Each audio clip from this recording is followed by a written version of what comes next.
Alhamdulillah wassalatu wassalamu ala Rasulillah. Adapun ketika sujud memang dianjurkan untuk memperbanyak doa. Kata Nabi sallallahu alaihi wasallam, "Aqrabu ma yakunu al-'abdu min rabbih wa huwa sajid, fa'aktsiru fi du'a." Saat yang paling dekat antara seorang hamba dengan Rabb-nya adalah ketika dia sujud, maka perbanyaklah dalam sujud itu doa. Ya. Di dalam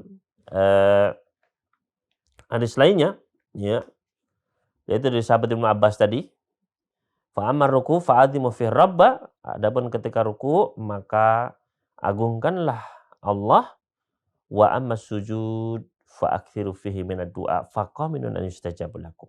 Adapun ketika sujud maka perbanyaklah doa karena kemungkinan besar dari situ doa kalian akan diijabah. Ya.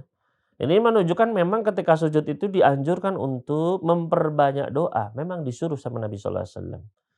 Nah, yang menjadi perbedaan pendapat di kalangan para ulama, apakah doa ini bukan harus bahasa Arab ya, artinya apakah harus dari doa-doa yang warid, doa-doa yang memang diajari atau dibaca sama Nabi sallallahu alaihi wasallam, ataukah doa bebas, mau bahasa Arab, bahasa Indonesia, begitu.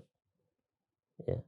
Jadi apakah doanya itu yang benar-benar diajarkan sama Rasul, ya, datang riwayatnya dari Rasul atau memang diajarkan sama beliau, atau doa yang kita boleh ngarang sendiri. Kalau orang Arab ya pakai bahasa Arab sendiri, kalau orang Indonesia pakai bahasa Indonesia, orang Jawa pakai bahasa Jawa, orang Madura pakai bahasa Madura, begitu ya. Dengan bahasanya sendiri. Ya.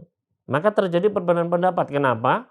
Karena di sisi lain para ulama yang berpendapat harus doa yang warid datang dari Nabi sallallahu alaihi wasallam, ya, baik itu Al-Qur'an ataupun ada di dalam hadis yang sahih doanya, ya.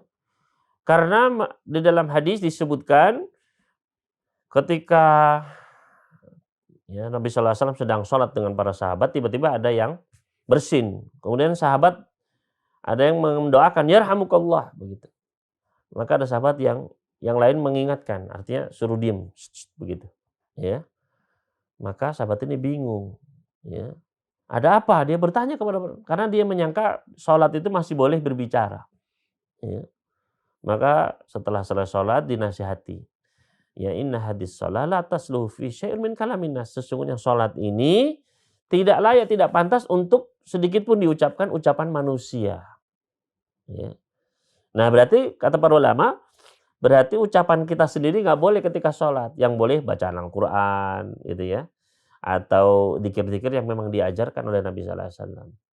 Nah ini pendapat yang pertama, ya, ketika sujud ya harus bacaan doa yang warid dari Nabi sallallahu alaihi wasallam. Itu. Adapun para ulama yang berpendapat enggak boleh semua doa. Kenapa?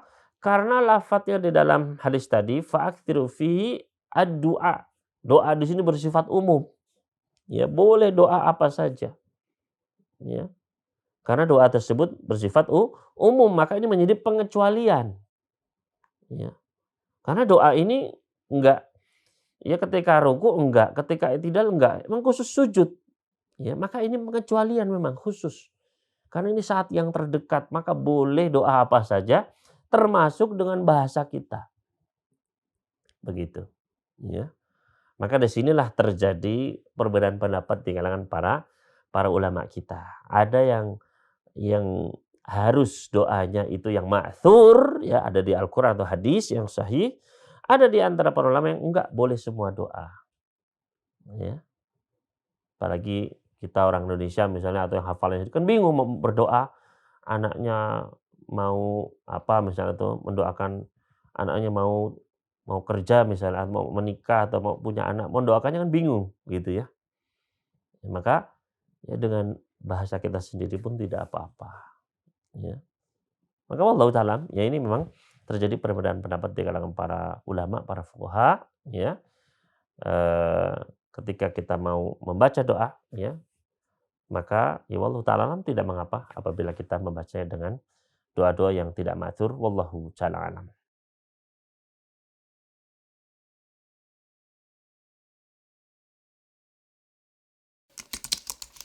Dukung channel kami dengan like, subscribe, dan aktifkan notifikasi agar kamu tidak ketinggalan video-video menarik lainnya.